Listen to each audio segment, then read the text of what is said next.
Good morning sa mga solid viewers and followers at sa lang inyong lahat. Nandito tayo ngayon sa vicinity ng dam. Yan. Nakikita niyo yung mga bricks na yan sa gitna. Yan. Yan o. Yan. Diyan natatrap yung mga malalaking isda. Yan. Na galing dun sa taas. Bumababa sila dyan. So wala pang kumukuha dyan ngayon.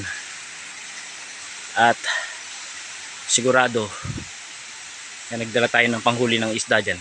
Marami tayong makukuha dyan. Dyan sa may mga bricks na yan. Yan. So, narinig yung pagaspas ng tubig. Malamang may sumusuba dyan. Lalo pag zero visibility. Yan. Yan. At maraming ding pagong dyan. Pagong, bildat, suso, karpa, tilapia. Ay mga tikling na lumilipad. Ayun, dami. Yung mga tikling na yan, naalagaan namin yan. Hindi namin sila hinuhuli. So mapapansin nyo dito, hindi kami naguhuli ng mga ibon.